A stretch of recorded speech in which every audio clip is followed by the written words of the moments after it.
Снимам, давай. Днес тръгваме на голямо пътешествие. Ще изминеме към 15 000 км.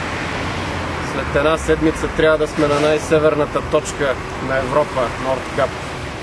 Ще прекусиме бая държави, значи Сърбия, Хърватска, Словения, Австрия, Германия, после Швеция. Там ще провериме дали това, което се говори за шведките, е верно. В смисъл, че готвят хубаво.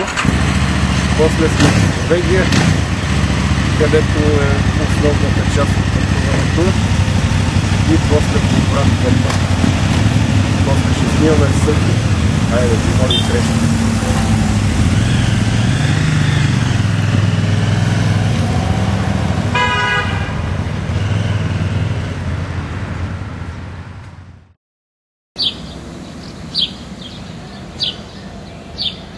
Сега съм на брега на езерото Блед.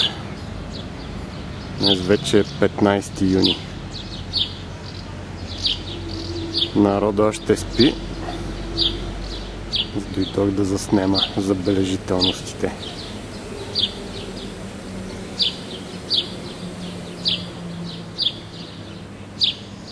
Ето замък на върха на скалите. Всъщност е там, за това било вече е Австрия. Вече тръгваме към Австрия, но преди това дойдохме за една великолепна снимка. Красота! Продължава нашия репортаж за пътуването ни до Нордкап. Днес е 16 юни. Вече третия ден от пътуването. И вече сме на около 30 км от Рошток на Балтийско море. И някъде след един час ще бъдем при ферибота, който ще ни откара в Швеция. Балтийско море. Аз за първи път го виждам. Това тук е входа на пристанището в Рошток. И сега по тая платформа след 4 часа ще се качваме на ферибота за Трелеборг, Швеция. И сме се наредили ей тук между тировете. Ето ги моторите. 100 денове! Това ще ви кажа. Какво ли чака в Норвегия, не знам. Вече сме в Стокхолм и така ни изглежда хотела. Това е бивш затвор. Сега направен на хотел. Оп.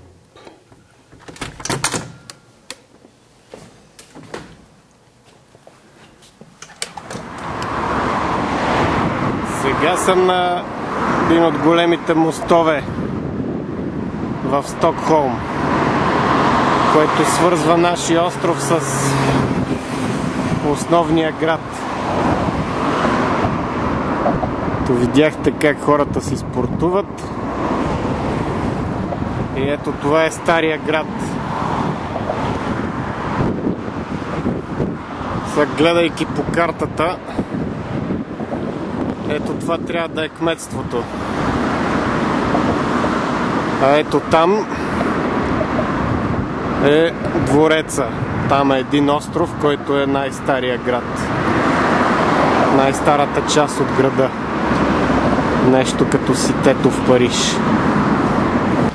Гледате тук в един паркет.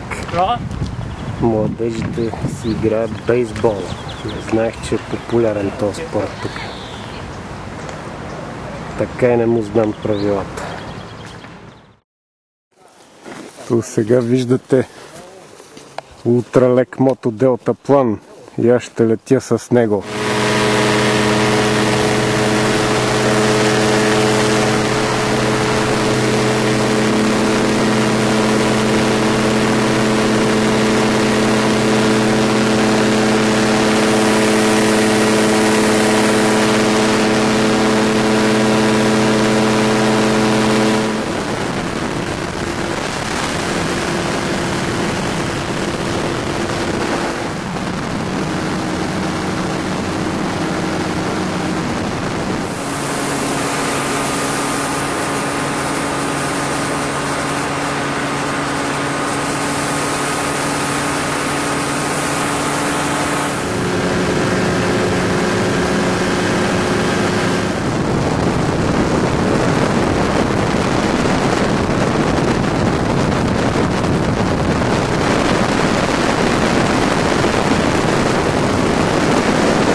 Това е лятната къща на Йохан. Тук ще преспиме. Познайте, сега е 12 часа през нощта. Ето вижте как е. 200 км под полярния кръг.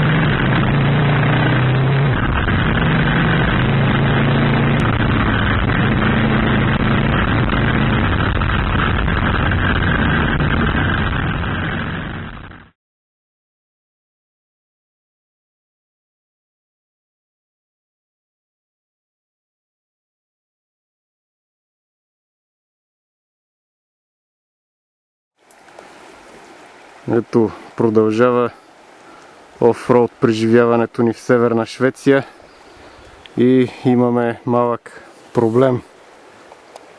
Ето, Мони, искаш ли да кажеш? Don't you give him this one? Това казвам. Попаднахме в една канавка и сега ще вадим мотор.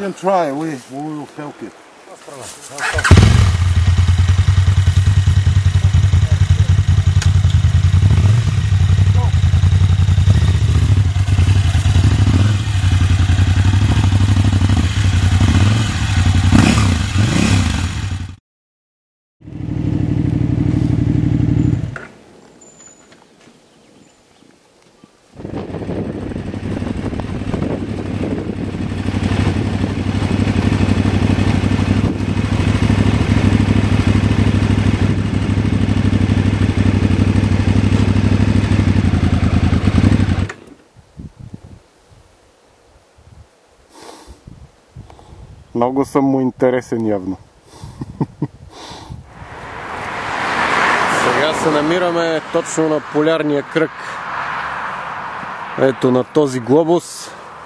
Ето това червеното кръгче отгоре. Направо се движихме през облаци от комари на момент. Малко по-късно ще влеземе в Финландия. Сега вече сме над полярния кръг и се спряхме да ядеме в едно импровизирано заведение. Ето го и там ловат риба от реката и я пекат. Е, там е реката.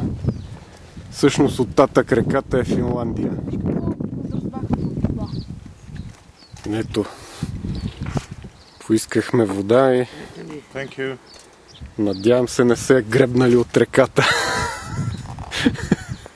Да се е гребнали, какво ти е чисто? Да. Ето там на този огън я опушват сьомгата и я сервират за ядене.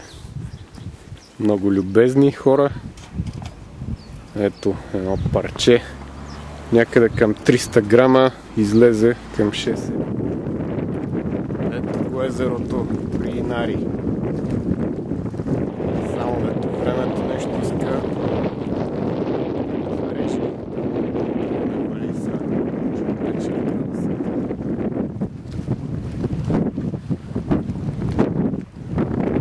Един кей за всякакви лодки, яхти. Такива чудеса. Това всъщност е доста голямо езеро. Картата се вижда, че е от 10-20 км нататък.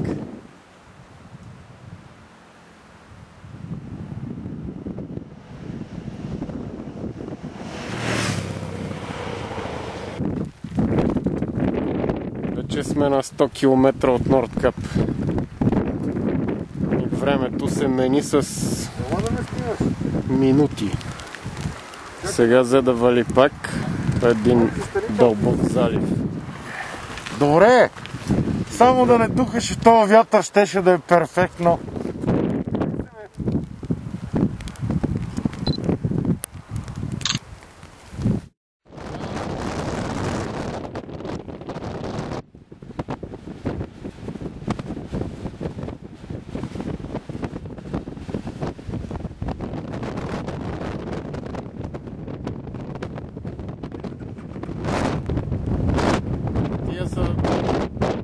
северни елени, не са лосове. Лосовете имат плоска част на рогата. Това е Северния ледовит океан и да ви кажа, напълно оправдава името си. Тук е 3-4 градуса и духа един фреш ветрец. Ето виждате традиционна къща от Северна Норвегия, по-съвременна де. Всичко от дърво. И това е най-северното село в Европа. Ето я тук риболовната флотилия на селото. Тук да се чудиш пак как ли живеят като падне тая полярна нощ. 3 месеца без да видят светлина. В тая пустош. Не ми се мисли. А там има пресписняк. Пак да кажа, това е 21 юни.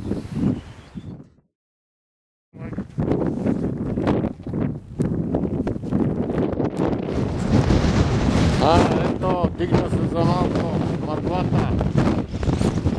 Бързам да снимам, защото се спусне пак. Оттам дойдохме.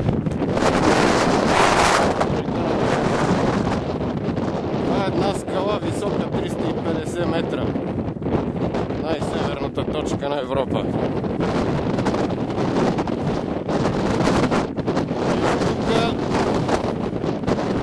Само океана не спира да иде по Северния полюс.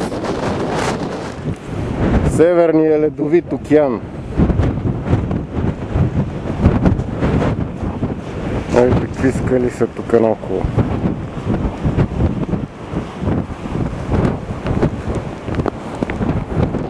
Това са последни кадри от вече, ама най-северната точка.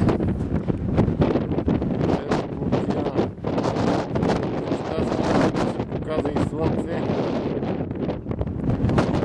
Заснемеме по-интересните неща.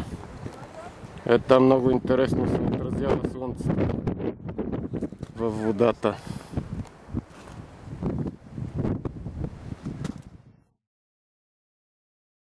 Ето ги Преслав и Мони и моята моторетка. Тук да кажа, че поради това, че изобщо не се стъмва, биологичният ми часовник доста се повреди нещо.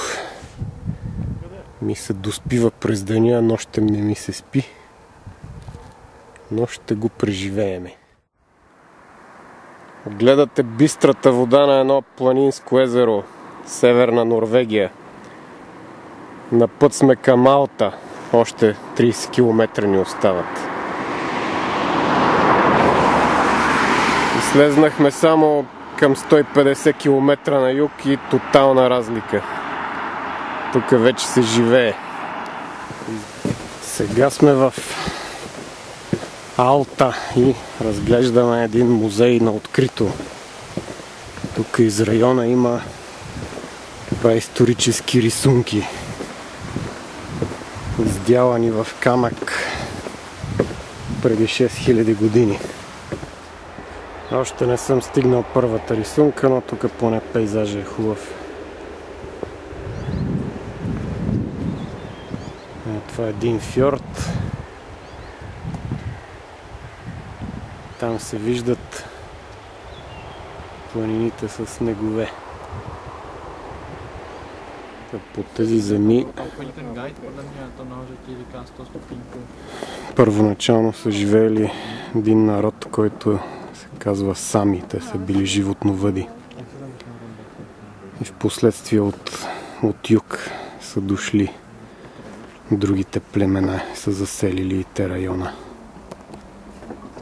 Тия рисунки трябва да са от народа Сами. Много са, тук са ги, предполагам, очертали в днешно време. Не е възможно да са запазили така отцветени.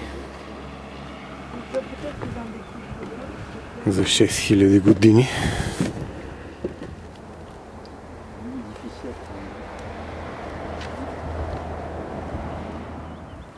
Ето тук има нещо интересно.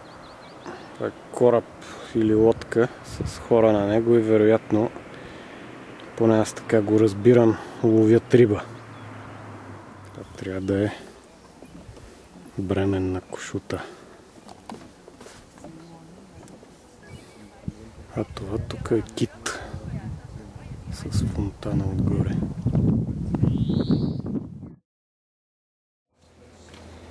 Ето това е къщата, в която сме тая вечер. Тук лелята, която държи къмпинга, ми каза, че след като немците са оттеглили от тук и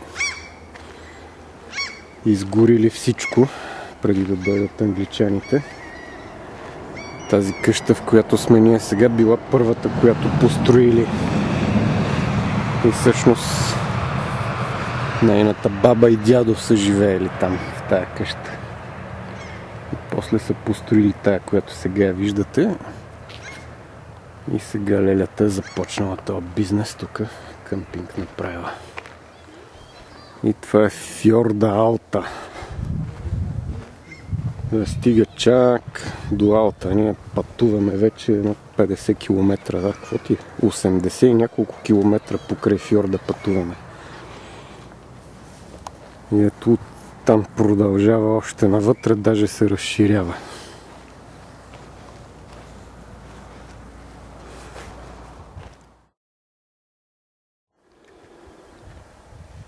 Сега сме 23 юни. Пътуваме към Трьомсо. Тук се запахтях, защото катериха тази скала. Преслав идва и той да снима. Има тук много хубава гледка. Натам е Трьомсо по шосето. Имаме още към 300 км. И ето вижте тук планини с сняг и фьорда е като огледало.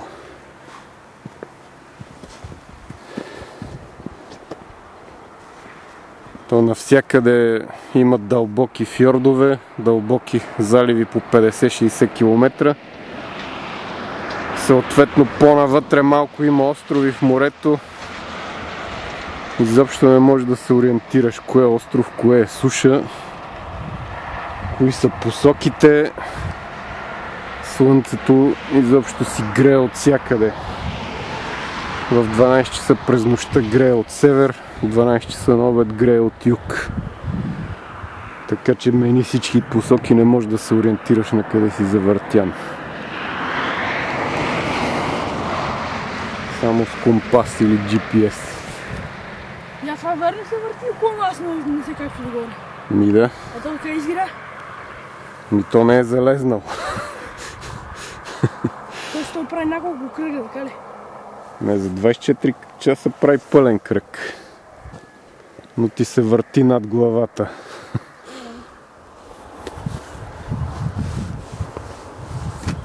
Виждате за какви невероятни красоти става дума.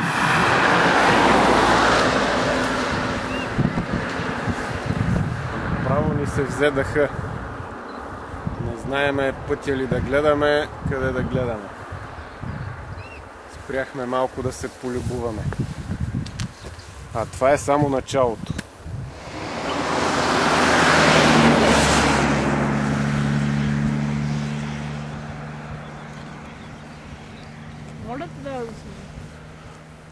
Каква е разликата от това дали ти ще снимаш или аз? Имам по-хубаво. Милия той. Ето това като Вучо, гледаме ледник. Искам да ми направиш една снимка на тук нагоре към ледника. Ставаш? Така сега като... Да, по-красиво. Къде? Не е вярно. Аз по там повече го харесвам. Да, ма там трябва да снимаш срещу слънцето, което го прави малко неудобно. Не, нагоре, там е своя.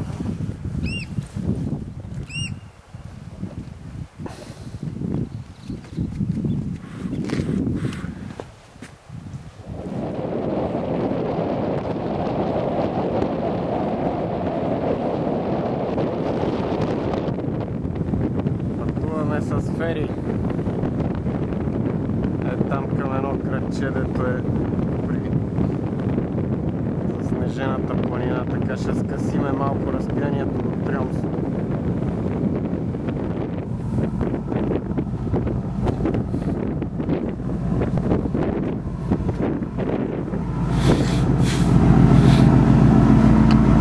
Доста бързо се движи.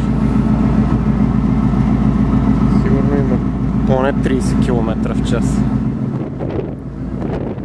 Ето тук живописни вилички.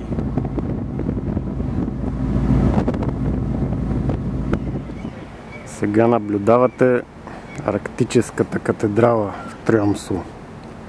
Една от забележителностите на града. Там близо до нея ни е къмпинга, в който се настанихме. А пък аз сега съм в пристанището на Триомсо. Това е един остров, самия град, и по този мост се стига до острова. Ето тук на бедняците яхтите. Пак има и риболовни кораби. Сега ще ви покажа и тях. И тук има заснежени върхове. Там догоре стига и лифт, откъдето се открива панорама, но май няма да ходим горе. Ето тук другата част от пристанището. Ето тук е една гемия, тъкмо тръгва на някъде. А тази модерна сграда е библиотеката. Много внушително за такъв малък град, 60 000 души. А това е най-северният Бургер Кинг в света. Беше споменат специално в Lonely Planet, пътеводителя. И това има търговската улица. Ето тук магазинчета, обаче цените не тия работа. Една пържола е 20 евро. Ето това е старата им катедрала и познайте, пак е дървена. Всичко това е от дърва. Това е най-характерното за арктическия Париж. Може би тази уличка тук е като визитна картичка на Триомсо. Ето тази къща е особено интересна. Ето това е туристически кораб, който прави експедиции към Северния полюс. И е базиран тук в Триомсо. Има и такива турове. Ето е там пак Арктическата катедрала, която за да влезеш искат бая пари, нищо че е църква. Тук изобщо за добър ден взимат 10 евро. Но навсякъде по крайбрежието има риболовни пристанища. Това има е голяма индустрия още от древността. А ето там е лифта, който в момента не работи. Изобщо тук в 6 часа живота напълно спира. Той май по закон всички магазини затварят в 6, а май ресторантите в 8. Ето го! Открихме го, Амундсен.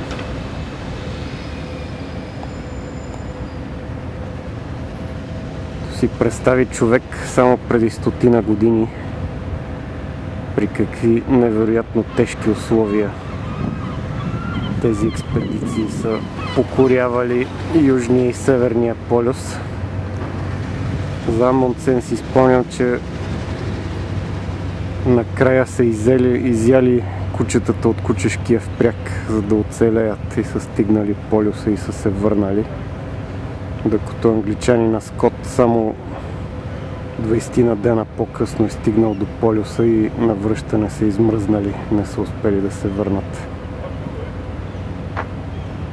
И ето сега за контраст да видите съвременните изследователи как пътуват до полюса. На този кораб сигурно си имат и плувен басейн, сауна, кино, топла вода да не говорим. Тя се подразбира. Ние поне с моторите малко се доближаваме до условието на пионерите.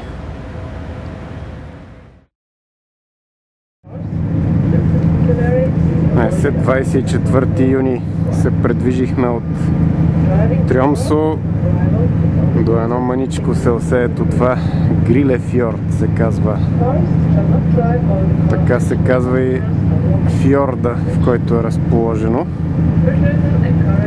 И наистина фьорда е невероятен. Пътя, по който дойдохме, обиколи целия фьорд и беше 100% адреналин. Ето вижте за какво става дума. За щастие и слънцето взе да се усмихва срамежливо, макар и за доста облаци. Насам беше, на моменти дори пръскаше дъжд, но се размина. Сега съм на горната палба на ферибота, който за час и 40 минути ще ни закара до Анденес, където Преслав и Мони ще вземат такъв тур за гледане на китове в океана. То сега маневрира кораба да излезе от фьорда. Ето това е един мъничък, но много красив фьорд. Оттам се спуснахме от друг залив, дойдохме в тоя и го обиколихме там по далечната страна. Дойдохме до това селце Грилефьорд. Вижте само тук къде се стича вода.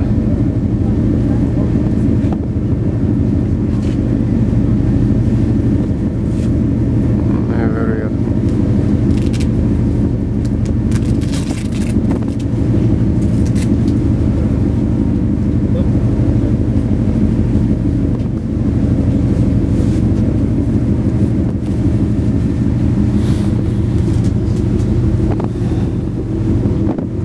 Разширява. Това е като пирамида.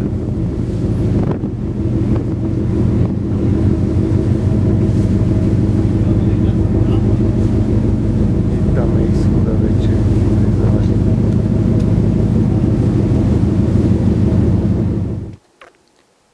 Наблюдавате гледки от Лофотенските острови.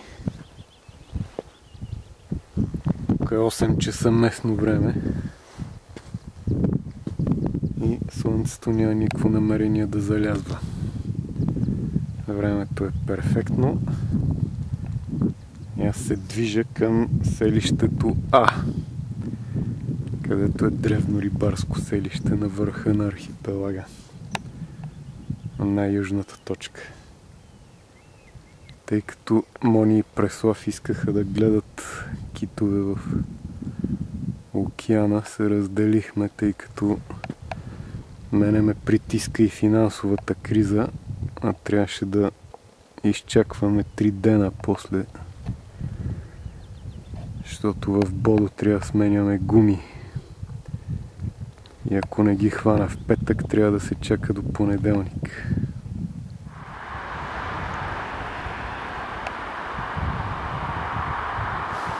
Тук непрекъснато има гледки, от които ти спира дъха,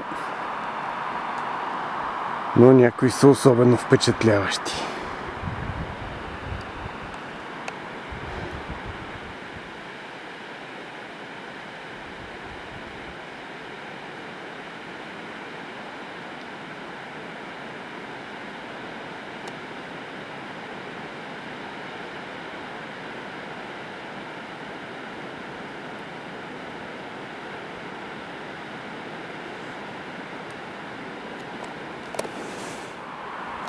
Ето го верния другар. За сега напълно оправдава доверието, да не чуе дявола. И там е морето.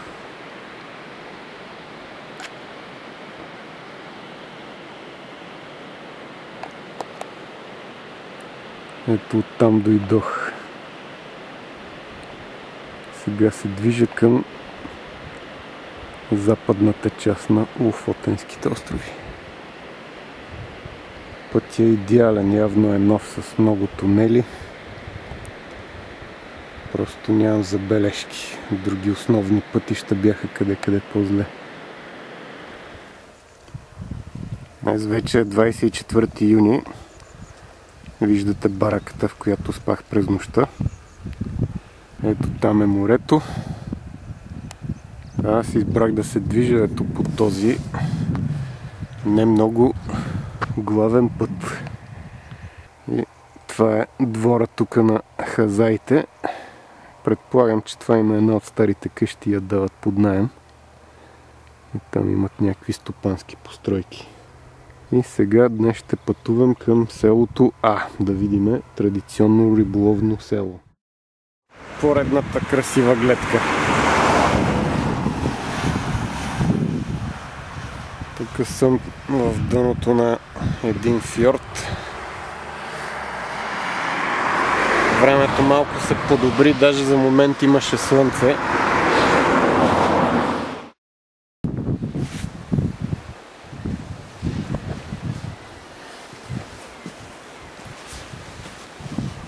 Ехо! Дано да съм в кадър. Сега вече може да видите, че аз говоря. Още няколко километра остава. Тук вече се виждат типичните рибарски къщи за този район. Построени са на колови. Така че когато има прилив, водата идва горе-долу на нивото на къщата. Ето. Това е суши се риба на това нещо. Прилича как в България сушат тютюн, но тук са парчета риба. Предполагам, че в миналото са обработвали риба. Сега има големи халета за целта. Ама това сушене май пак се прави така на съвсем занаятчийски начала. Не е някакво промишлено производство. Като някаква традиция. Както печените чушки в България. Тук сушат риба. Ето това е залива на градчето О. С кръгче отгоре. Е оная сграда там. Въпрос с повишена трудност. Какво е това? Познахте, рибен ресторант. Сега ще хода да го пробвам. Това е тук най-характерното, туристическата атракция.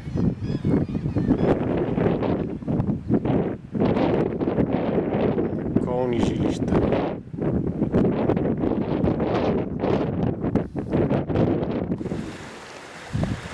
Наблюдавате някаква северна дива патица с малките си. Преди малко се гмуркаха и дойдоха тук да се покажат за снимка. Какви са бързи. Има едни ентусиасти рибари. Известно време ги гледам, но нищо не могат да хванат. Тук любезно ми разрешиха да снимам как соляват рибата току-що уловена.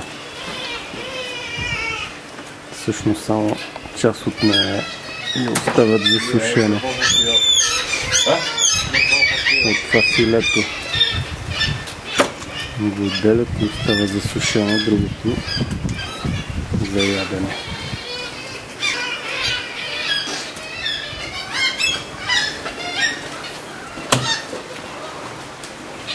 Мисля, че сол слагат и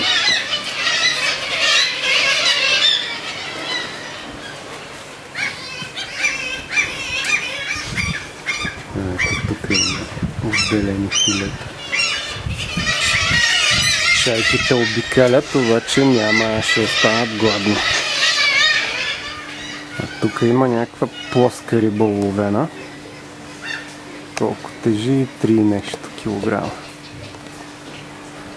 Ето от едната страна е черна, а другата е бяла. Явно е някаква дънна такава риба.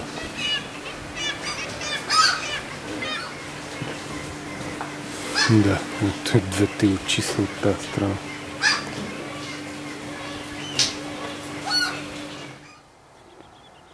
Ето, че най-накрая дойде ред и на палатката. Пристигнах в Бодо посред нощ. Всъщност това, което виждате в момента е тъмна нощ. 1 часа през нощта. Слънцето по принцип не е залезнало, но се е скрило зад този хълм. Иначе по-високите върхове са огряни. И това е един къмпинг, на който рецепцията беше затворена. И аз нагло се самонастаних. 26 юни оцелях след преспиване в палатка над полярния кръг. И то някъде 200 км над полярния кръг. През нощта беше студено, но спалният чувал държи добре топлина. Така че спах. И представете си, в 4 часа сутринта ме събуди ярко слънце от жега в палатката. За щастие гумата е тук и сега ще я сложа.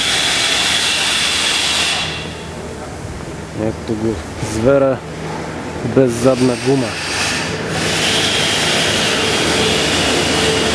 Старата гума беше изтъркана до конци. Наистина последни издихания. Ей там сега ще я правят. Ето я новата гума. Тя изглежда малко тракторна, но казват, че била много добра. Сега ще я пробваме. Continental.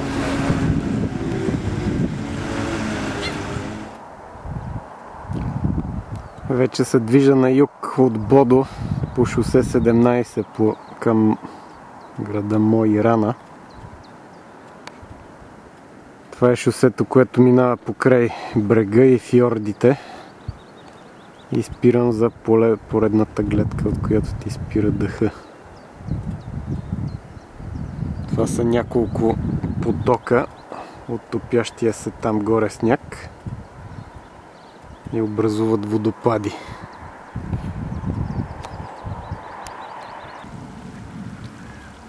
Тъй като времето стана направо за плаж, се паркирах тук на един незнаен фьорд и сега ще се опитам да нагазя във водите. Някакъв звяр иска да ме яде. Конска муха гадна.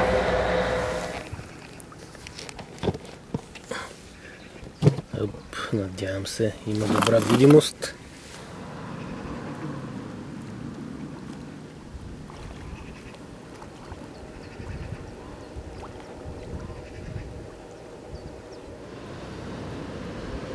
Не е много зле. Живее се.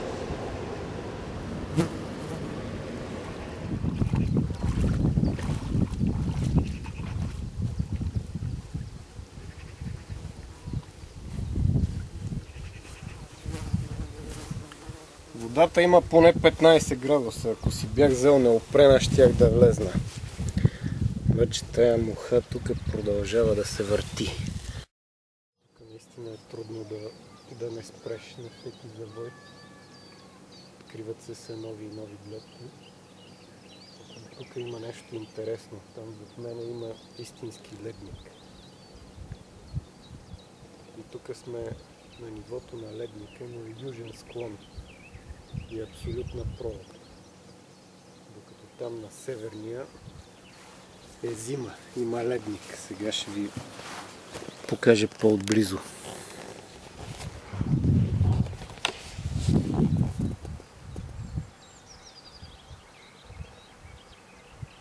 Ето това нещо.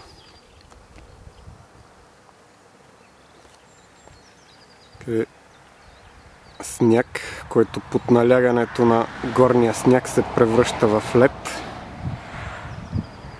и си стои целогодишно. Преди около 20 000 години цяла Скандинавия била покрита с ледници. Дълбоки 2 км. И в последствие са се стопили и са направили тези прекрасни фьорди. А там се вижда как и тук има ледник и се руши и пропада надолу постепенно. По скалата се свлича. Там долу и се топи. Сигурно 1 километър от този път, който не е магистрала, тук да се прокара, струва колкото поне 10 км магистрала в България. А това е с 1000 километри. Така че направете една сметка какви средства отиват да се поддържат тия пътища. Да, в тая връзка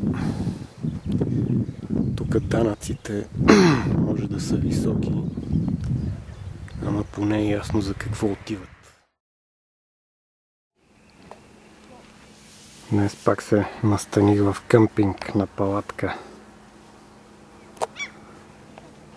Това удоволствие струва 10 евра. Поне има баня, тоалет, на всичко. Тук е къмпинг за риболовци. Там... какви са тия рибоци, бе? Не знам дали видяхте как подскачат. Това отсреща е остров. И зад него още един остров. И след мене се настаниха едни немци мотористи. Те се чудеха за кабина, но и те решиха да икономисват и опъват палатки.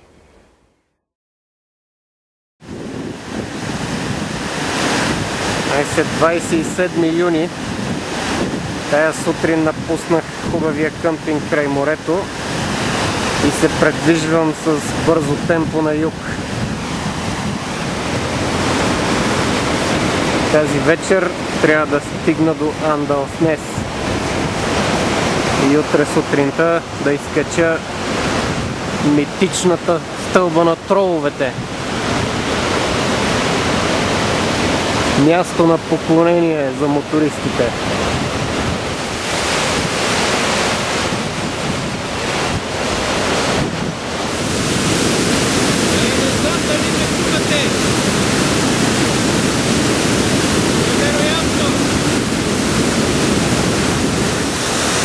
Страхотен водопад край пътя.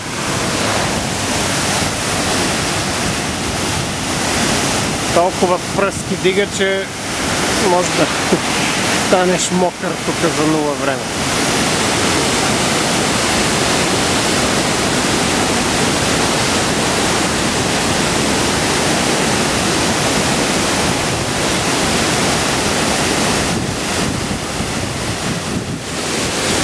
Ето, влива се в тая реката. И това е пътя, по който продължавам, и слънцето в 10 часа вечерта.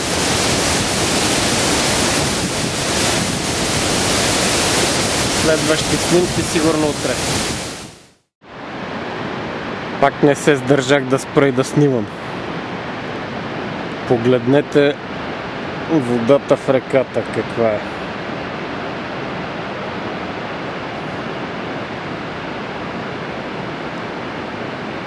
Вероятно е ледено студена, но и кристално чиста.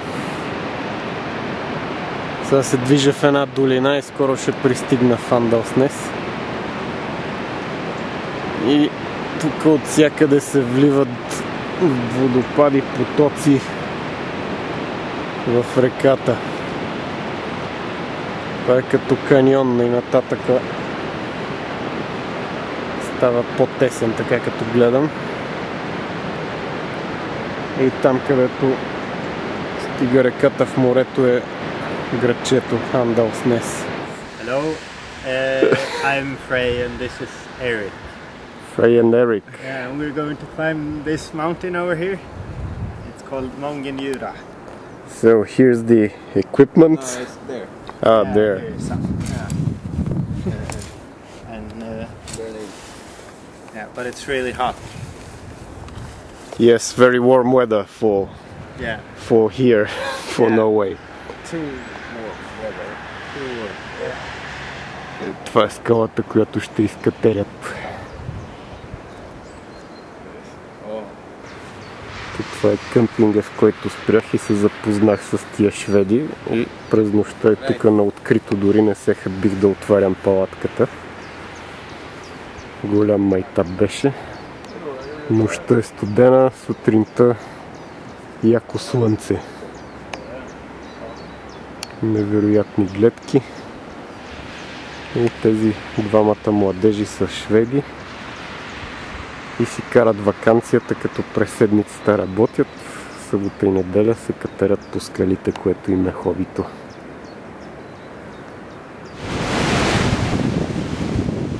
Ето, гледате до сега по какви стълбички се качих. За съжаление, тук е фраш от автобуси, коли и всякаква друга паплач. Не може да се направи хубаво каране, но все пак. Но пейзажът е величествен. Звучи като клише величествен, но малко други места може да се каже също. Ето поредния автобус. И тук има голям водопад и минаваме по мост над него.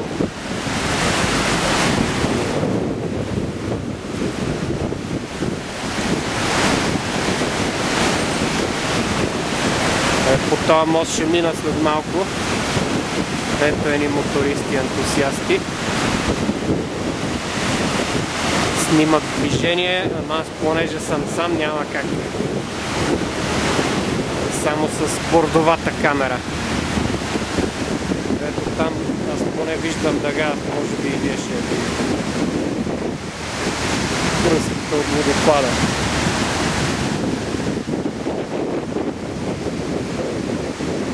После ще се катериме там нагоре до върха. Се виждат серпентините, обаче са много остри, обратно завой, като дойде някой автобус отгоре да изправя на ногти. Добре, че шофьорите тук са внимателни.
Ето сега може да видите какво съм изкачил. Зък, зък, зък, зък.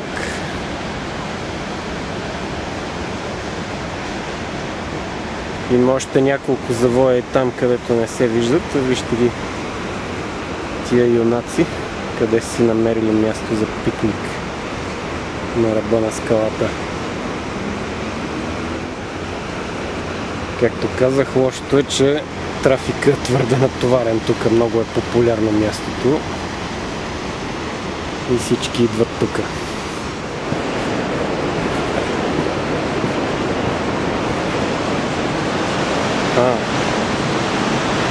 Там строят още една платформа за наблюдение. Ето ги тук и липсващите няколко завоя.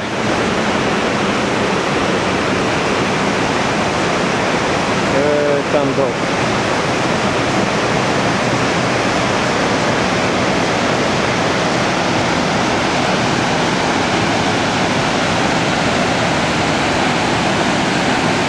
Това е втори водопад. Всъщност този съм го снимал по-рано. Само че е там отдолу някъде. Ето ни нас тука. Това е веднага след стълбата на тръбовете.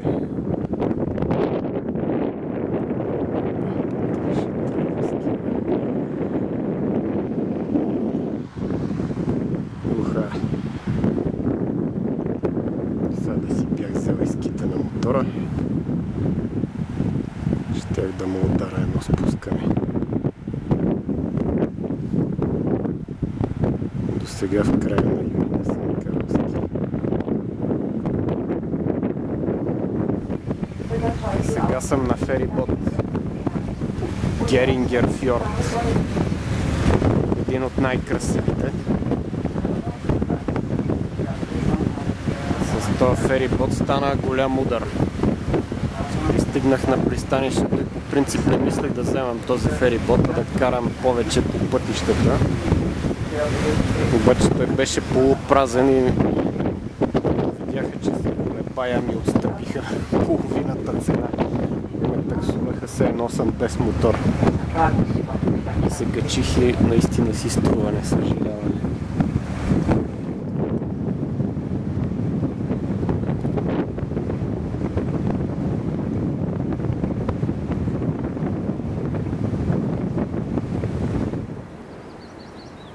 Красота!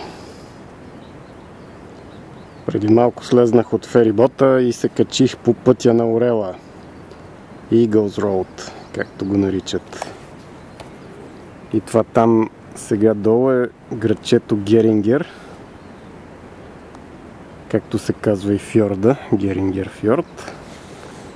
И голям туристически кораб току-що напуска пристанището. Тия фьорди наистина са много дълбоки и позволяват тук огромни кораби да влизат. И тук още няколко малки корабчета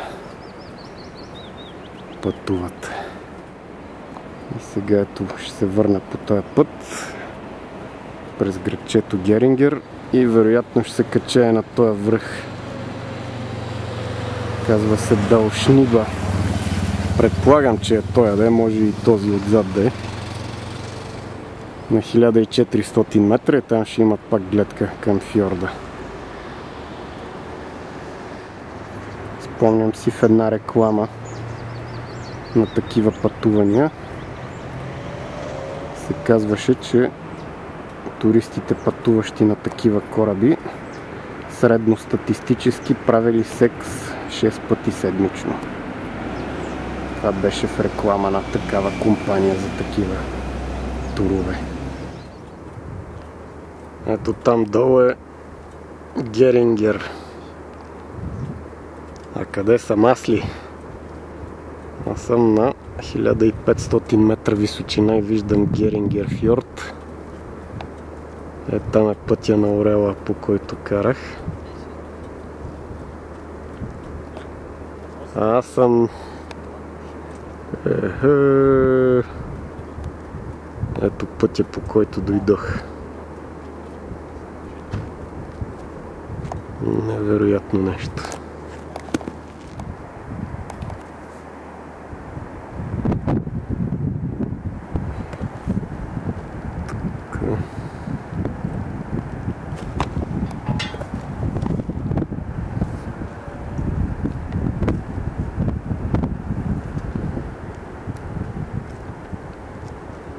И там за тъгъла има още доста, докато се кача до тук.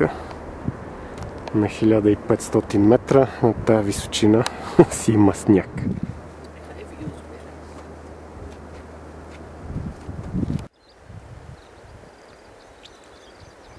Днес е 29 юни 2009 и пътувам към Лисефьорд. И по пътя реших да заобиколя един от големите тунели, беше поне 15 км. И избрах едно второстепенно, третостепенно даже пътче, което се оказа истинско бижу. Ето вижте там, вижда се малко къде върви. И там един завой. И тука. И сега се изкачвам нагоре в планината. Ето оттам дойдох. Вече съм поне на 1000 метра. Всъщност GPS-а може да каже. Ще погледнем после. И продължавам да се изкачвам. Сега съм на една невероятна площадка, гледайки поредния фьорд.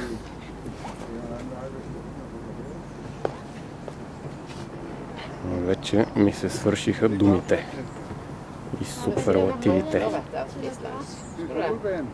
Гледайте и се наслаждавайте.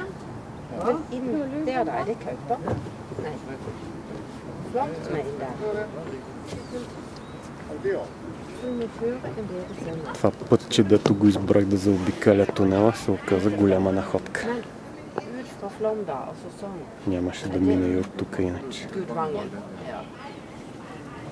Тук е прозрачно стъкло перепета, така че може да си гледаш напред, да не ти скрива гледката. Ето е вид тук надолу от площадката.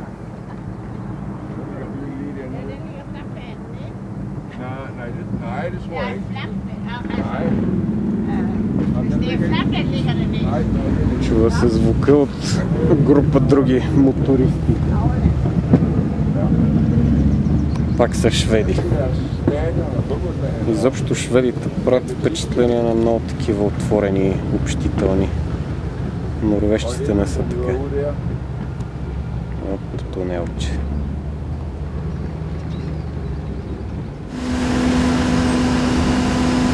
Наблюдавате как се спуска носа на ферито.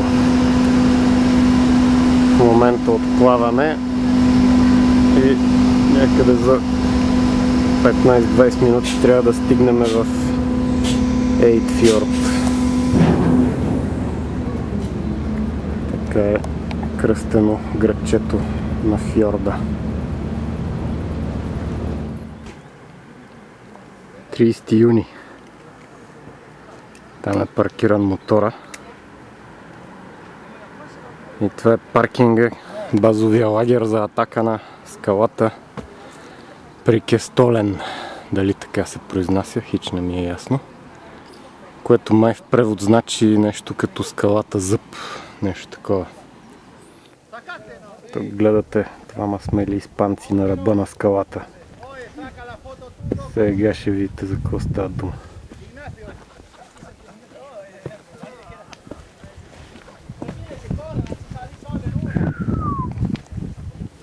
600 метра над водата.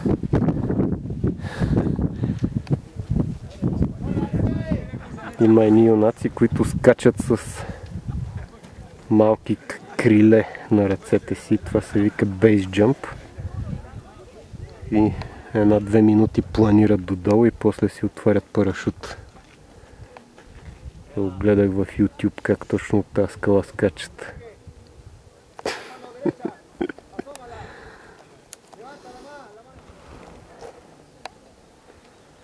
И там в дъното е Лисебот.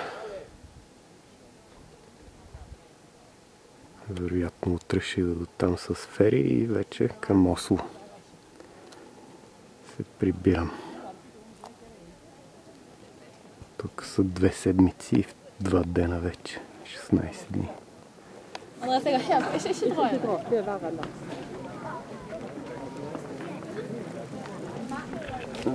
Това всъщност е отвесен ръб.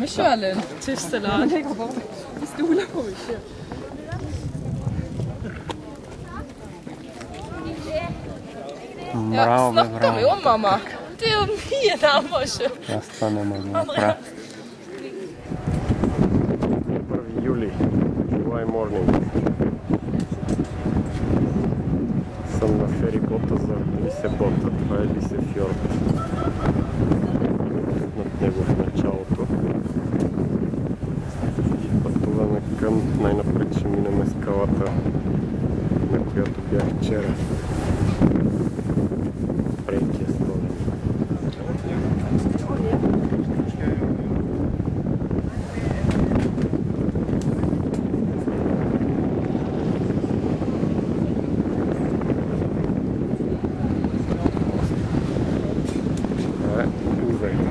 Мариан. Те са методисти.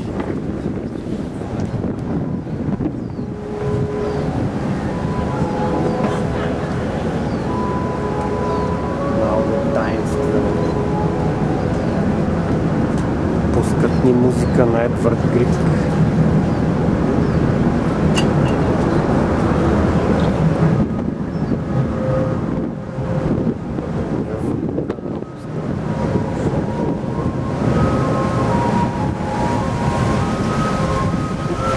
Влази с ферите.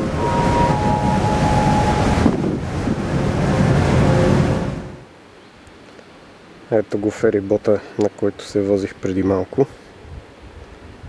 И се изкачих за 0 време на може би, да знам, към 1000 метра.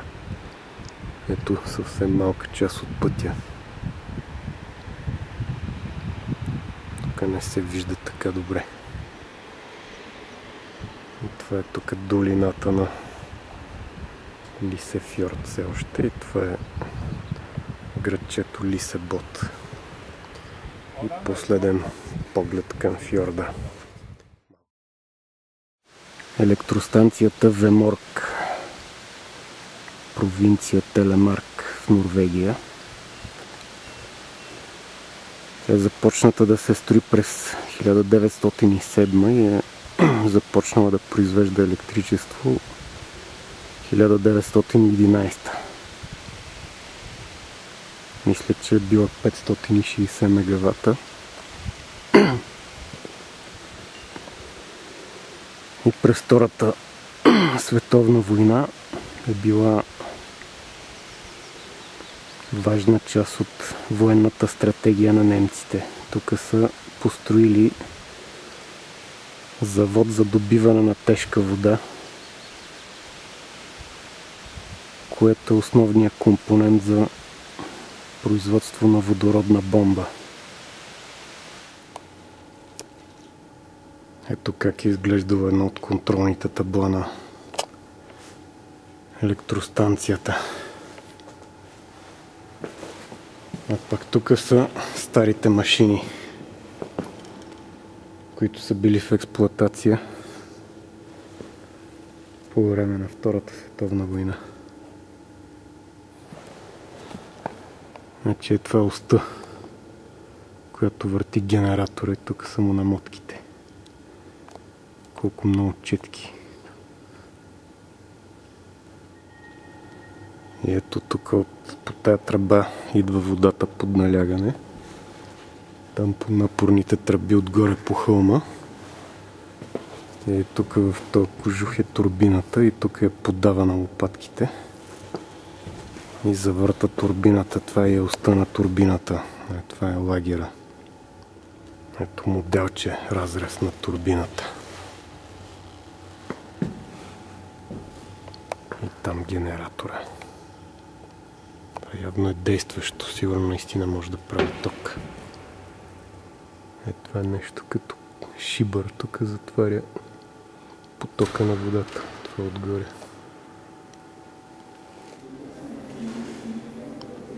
Сега съм в музея Контики, където са експонатите от пътешествията на Тур Хейердал.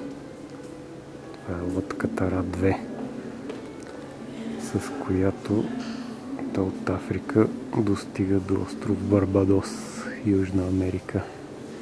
Първи опит с Ра-1 е неуспешен. Тази лодка достига и с това пътуване Тур Хейердал иска да докаже, че е възможно египтяните от Древния Египет да са посетили Южна Америка и там да са предали тази техника да се правят такива лодки. Оттам са се разпространили вече и по Тихия океан, тъй като и до днес, и в днешни дни използват подобни лодки в Южна Америка и в Тихия океан. Ето, това е Тур Хейердал. Това пътуване го осъществил през 1969 година. А това, което виждате в момента, е салът Кон-Тики. С него през 1947 година Тур Хейердал от Южна Америка, от Чили, прекосява половината от Тихия океан и стига до архипелага Тиамото. С това пак е искал да докаже, че е възможно индианците от Южна Америка да са населили островите в Тихия океан, включително и Великденския остров. Ето ги балсовите трупи. Пък всичко, което е използвано, са материали и технологии от това време.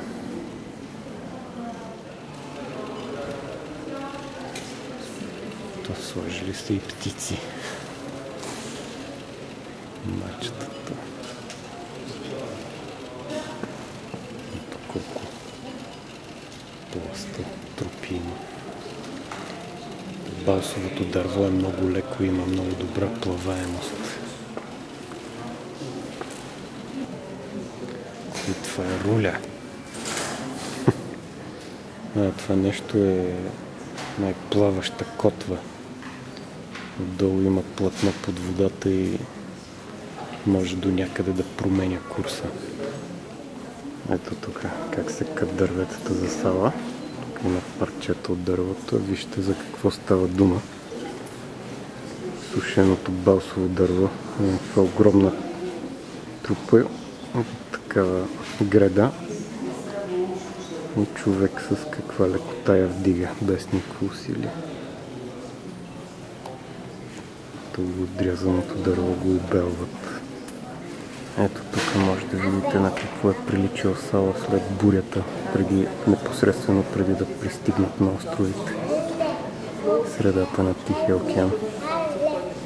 Но за щастие целият екипаж се е спасил.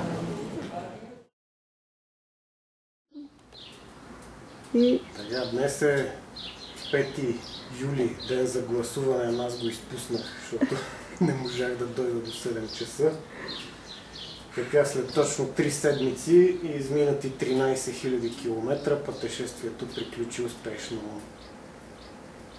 и на родна земя. Ай така и до нови срещи, заключителни кадри.